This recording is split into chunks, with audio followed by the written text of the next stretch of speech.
Kenyan enlightened that we are at the blink of losing our African culture in all sense because of what is happening right now in this country and the decision that our president is actually making. Okay, thank you. Okay, now let me say something. I want to understand. I just want to understand where this conversation is heading to. Number one, Ruto must go. That is always the topic here. I'm sure get the mic. Na Kindiki wamesema wameshaweka nini cassette notice 1st of November 10 o'clock KICC nakuwa ceremony ya kuson in. So anyway, kuna kitu nataka kuambia Jakababa na hiyo jamaa hapo, thing is Ethiopian Kenyan na Desi. Jakababa, mnafaa kuelewa, unajua nini, na sisi hata mimi ni millennial. Na watu wakati walikuwa wamekaa, hata sisi mimi nilikuwa kijana mdogo sana hata ya Moi, hata sikuwa primary some of the time na nilikuwa primary. So ile his late years. So unajua sisi tunaogopa sana, tuko na ile kuogopa. Sasa hao majenzi, the difference ni hawajaona hii kuogopa kwetu. Ile unafungwa na polisi, unaogopa Moi. You know, sisi tulikuwa tunaambiwa ile story ya Moi torture chamber, watu wanawekwa kwa maji, unapupua hapo, unajikojolea, unapigwa. So unaogopa polisi. Moi alikuwa na abduct watu. Hata kuna watu walikuwa wanaenda exile 93 94 hapo. Mnajua hizo mambo. So msikuwe mnaogopa ati nchi inaenda papaya. Hakuna nchi inaenda papaya, by the way. Ruto is just one person. Now, by the way, hata leo hii hizi country ya European Union, including even the British, which is not under European Union, walitoa joint statement apart from USA. Walikuwa wanasema hii mambo, walikuwa wanaongelea hii mambo ya disappearance na abduction. Wamesema Kenya sasa hiyo walikuwa kwa Human Rights Commission, wameteuliwa huko United Nations, na bado nchi mpaka High Court walisema High Court ya Kenya imesema hiyo ni unconstitutional, na bado watu wana disappear. Hata hiyo DCI alitokea jana akasema watu wengine hata wanafungwa, watu wanasema nini abduction. Unaona, hata serikali inasikia hiyo hit. So watu wanakuwa abducted bro. Unajua kuna vijana wanauawa Jakababa, na kuna watu wanakuwa disappeared. Unajua economy ya Kenya sasa ni mbaya. Watu wa biashara wanalia. Sisi mimi niko Amerika, nimeweka mabiashara huko nyumbani zinaharibika boss. Alafu unakuja kuambiwa watu wa payslip ndio wanalia. Watu wa biashara wanalia. Sasa nchi wewe mshahara kama ni mbaya, economy inaanguka, watoto university ndio wako kwa barabara. Juzi Meru University Moi University ndio inaanguka, unaona? Na ilikuwa one of the best universities in the country. Mambo ya shift na ya health ndio ni mbaya. So boss, unataka uniambie what is there to fight for this country? So unaona hii nchi inaanguka. Wewe unasema mambo ya 2027 na hii nchi hata ishaanguka boss. There is nothing. Hii ni kusalvage tu, tunataka kusalvage. Hiyo ingine ni house levy. Kwa nini husemi mambo za house levy bwana? House levy ndio tumeweka, imekuwa constitutional. Hii payslip imeingia hii week na next week. Watu wanalia, hata watu walikuwa na support Ruto. Nilisema leo asubuhi hapa, Dawaka alikuwa anasikia. Kuna jamaa alikuwa analia, alikuwa support Ruto. Hii wiki watu watakuja. Ngoja Jakababa boss nimalizie. So hii wiki watakuja hapa watalia. Ameangusha kila kitu. Alafu hii mambo ya pia ya kusema watu wa ushago tunataka civic education, mimi hata sioni watu wa ushago wanataka civic education. For your information, watu wa ushago desi wanakuwa wanapiganga kura. Wale watu wanataka civic education wakichukua kura hata wapigi kura ni watu ambao ni middle class ya Kenya, wengi wao ambao wanakaa urban cities, urban centers and cities. Au sisi ndio tupigange kura kwanza. Wale watu wana vote watu wa ushago. So kama kuna watu wanataka civic education kwanza ya ukweli ni watu hao watoto sasa wako KCSE wanamaliza, na wale wa next year, na wale walimaliza, na hao watoto wako university, na sisi millennials, na wale wako college, na wale watoto wa university, na sisi sote ambayo tunafanya kazi. Those people who are 40 na 18 muende mpige kura. Kama unakaa Nairobi, Nakuru, Kisumu, Mombasa, wewe ni umesoma, kaa kwa queue hapo ndo nini, kama ni 5 hours utapiga kura, kaa 5 hours, sio ati unasema kaende, wacha hii, siwezi kaa kwa hii mlolongo. Hiyo ndo shida yetu. Uchaguzi analima shamba, anatoka anakaa kwa line foleni, amepiga mpaka apige hiyo kura, lakini sisi ndo hatupigangi kura, na hapo ndo watu wakina Ruto wanaingilianga. So please, civic education pia ikuje ma cities. Mimi nasema hiyo, na Ruto must go. Acheni mchezo bana. Ruto must go. Viva comrades, viva. Viva comrades, viva. Okay. Ruto must go. And it's unstoppable. Our movement is unstoppable. Exactly. Hata utoke wapi, hata uje wapi, Ruto must go. Wewe William Ruto, sisi tunaona kazi yetu every day.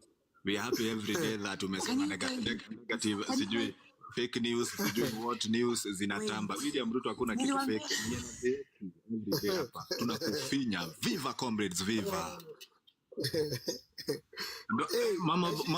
Mama Alveni upe Dr. Mike.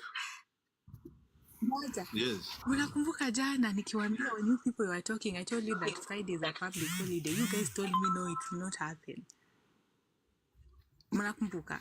Ulikuwa unaniambia ni gani?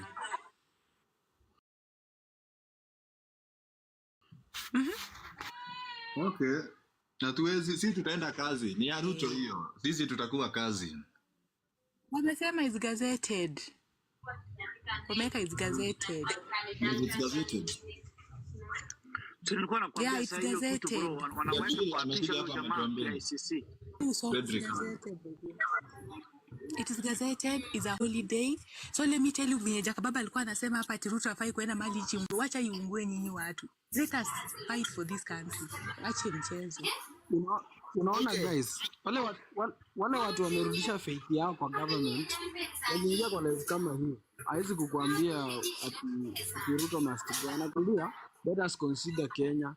Let us, hizo ma excuses hizo. Hakuna we can't buy them anymore. Tunaendelea kufume and we are pumping ourselves. Siku tutatokea, we will bring change. Sisi tunajua what we are doing. Unajua unity. Ngoja kidogo Takabi, just a minute. Doctor, what are you saying? Kidogo. Na order kidogo. Juu sisi we know what we are promoting. Doctor, Asante, how are you mama? Come up, utusalimie. Hello. Hi everyone. Habari zenyu. Hello. Karibu sana. Hey girl. Hey Daisy, how are you? I can see you here. I came here because of Daisy actually, and I had conversation with it's quite interesting. Yeah? I know, right? Yeah, me and Daisy, we actually preach the same thing all over the place on my platform. We had this conversation, and I understand where we are all coming from. But I just want to go a different route a little bit. And at least add something on what Abshir. I don't know if I'm pronouncing your name correctly, but yeah, if not, I'm sorry about that. It's Abshir. Go ahead. Oh, okay. So you had said earlier that people from the village, they don't need what is it called? Civics education, correct? So what when it comes to voting. What I'll say is there's a lot of people who are saying, oh, wacha Kenya ungue. But trust me, there are people that even if you ask them, like, what exactly are you voting for? Why do you want Kenya to like at this point, why do you want it to ban? Kuna wengine izataka kujibu. I believe in a saying that says an informed citizenry is necessary for the functioning of a democracy. The success of a democracy rely heavily on us citizens of Kenya, having the necessary knowledge and skills to participate in the political process. You understand? The ability of us Kenyans to make informed...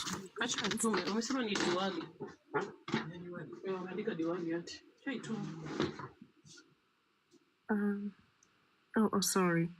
I thought somebody else was talking. So, as I was saying, I'll go back to exactly what I said. An informed citizenry is necessary for the functioning of a democracy. That is what I believe in. Because the success of a democracy rely heavily on us, citizens of Kenya. Because having a necessary knowledge and skills to participate in the political process is very important to us. Unapata a lot of us, like in Kenya, we are not informed. Unapata the political... Chukua, unatafuta nini?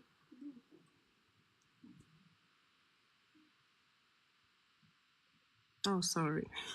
It's okay, go ahead. Just I people get are meeting and talking. distracted Don't very worry. easily. I get distracted very easily. And I lose all my points. But anyways, Mikile nasema too, I support civics education in Kenya because a lot of us, we are not informed. That's why we keep on making wrong decisions by, voting for the wrong leaders all the way. Because the ability of us citizens to make informed decision include the election of our representatives and also understanding the law that to govern. A lot of us don't understand our political movement. They don't understand our political system, how it works. A leader can come to the village, apatie mtu wa village ataka 50 na mwambie munivotie. They will go and vote. Trust me, people know why they are voting. They don't know their rights. They don't know why they are voting. Wao wanasema tu unga ishuke. That's the only motto they know. Understand? So hata kama Bshiru kunasema ati watu wa civic education ikwe tu kwa watu sijuni watao or something. I feel like all us Kenyans are supposed to be informed. Those who receive civic education are more likely to feel a sense of civic responsibility and also to participate more effectively in their communities. Because this can help us also foster a greater sense of like national identity. Unapata tunaweza kuwa na vitu kama essential component zile zenye ziko very thriving in terms of our democracy. If we teach people what our democracy is, what our rights are, what our freedoms are, and why it is important to exercise our rights, trust me, we're going to have a very clear path for most of us Kenyans in a way that when an election come or when come 2027, we'll be in a position to know exactly why we are voting. Some of us, hata kama for instance, your finance bill, a lot of these people didn't even know what that bill entailed. Like, walikuwa tu pale nje, yani ile tu wanasikia from this other person. Like, okay, this is what the bill says. But wao wenyewe hawajaisoma, they don't even understand what that entails. They don't even understand what that talks about. But wataenda kwa streets, wapige tu makelele, but they don't understand why they're even out there.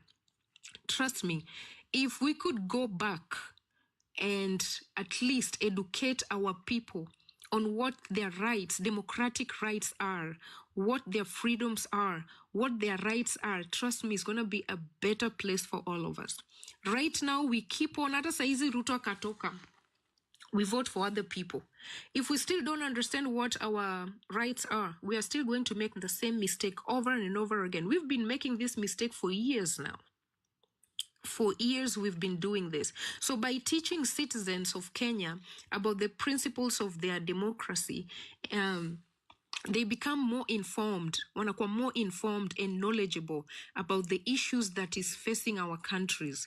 So this will make us more likely to understand the importance of voting, why we should vote, why we should participate in the political process as well.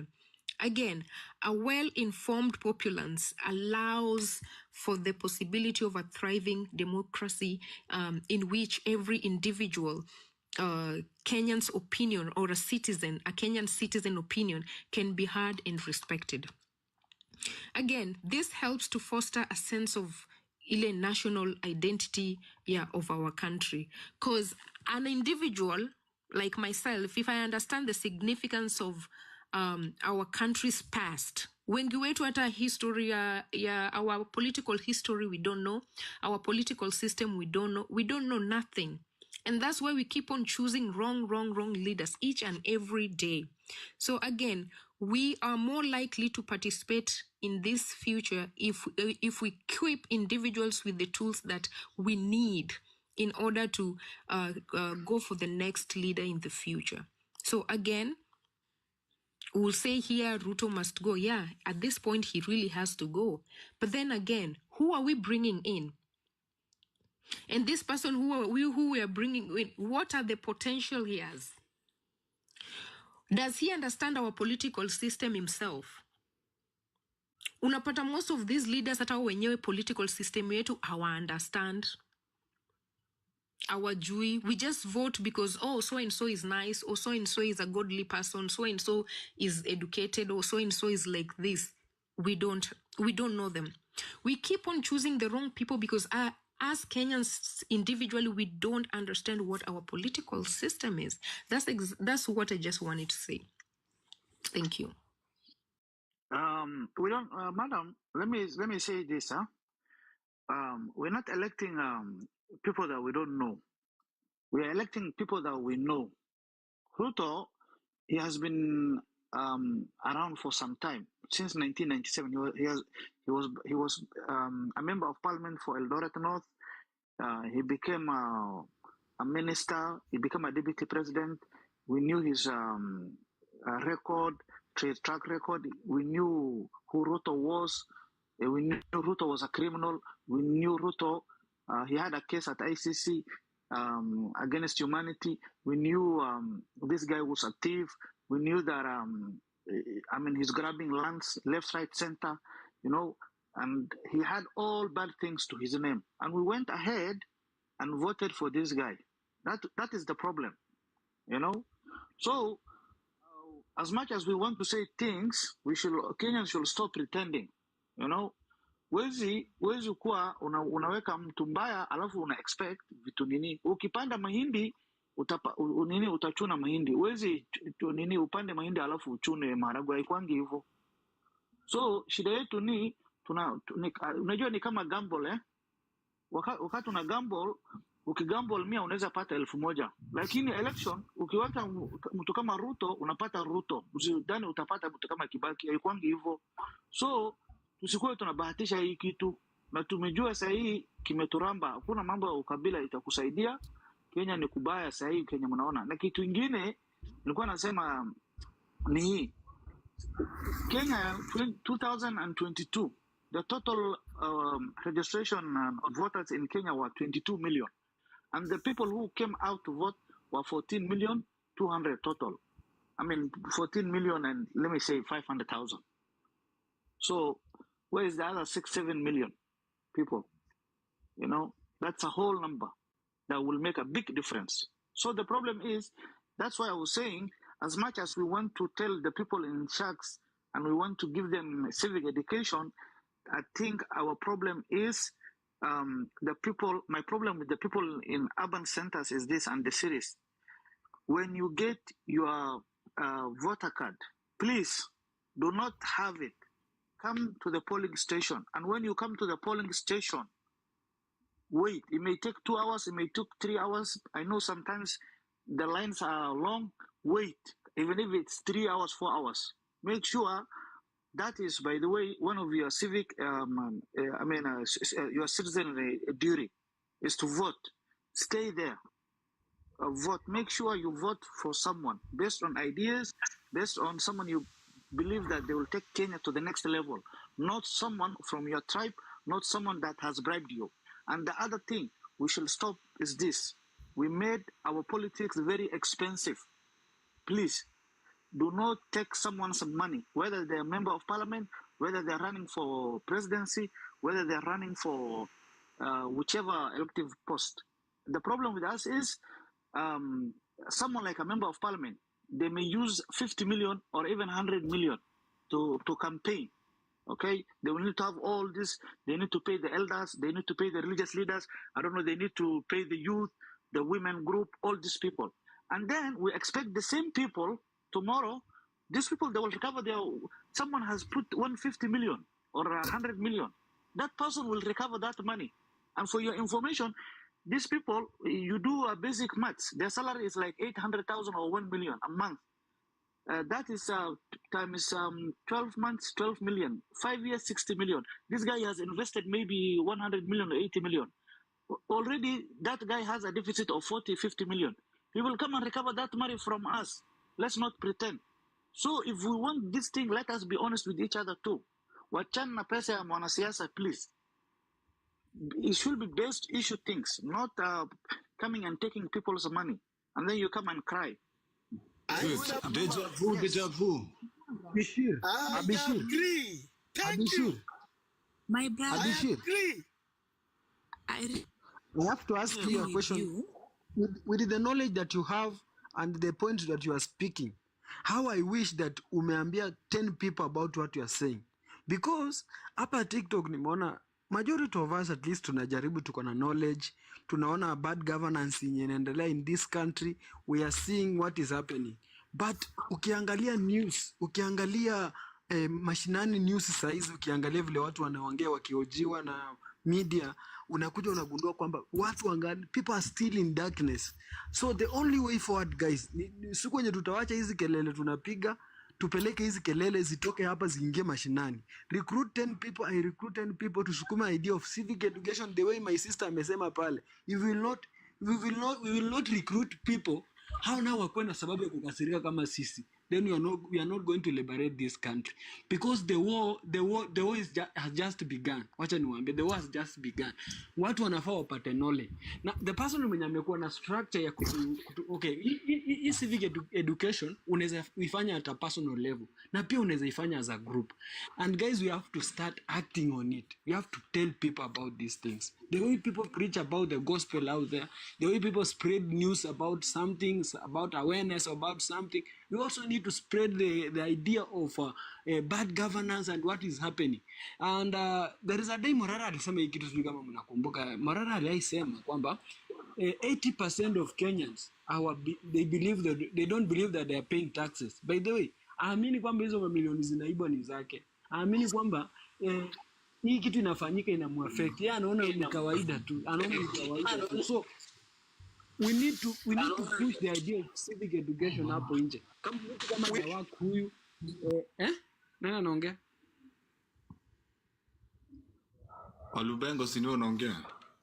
Endelea bro. Sawa. Alafu Mtu kama Dawak, nataka umnipe commercial break kidogo.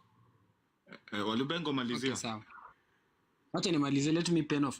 Mtu kama Dawak huyu anatupatiaga platform ya kuongea about these issues. Na kila siku napatanga mumeban. Mumefanya almost, muda inaenda. We are just speaking about the same thing. Tunalalamika. What are we doing on the ground? Tunafanya nini pale ground to make sure that kitu yenye tunaongea inakuwa effective? Ingekuwa sasa tushaanza kujimobilize. Ingekuwa tumefika mahali tumejiorganize, maybe 20 of us or 10 people. Tushaanza kusaidiana na watu wengine kufanya kitu inaitwa civic education, because we need to educate the society. Na wewe pia, hata kama saizi hatujaanza, anza kupigia wasee simu. At my personal level kuna watu nimeshaanza kuongelesha, because we need to recruit people, tukue wengi, watu wengi wakasirike kama sisi. Wakati unaongea kwamba umekatwa sijui imebaki 80,000, nimesikia mtu akisema kwamba amekatwa pesa imebaki 80,000.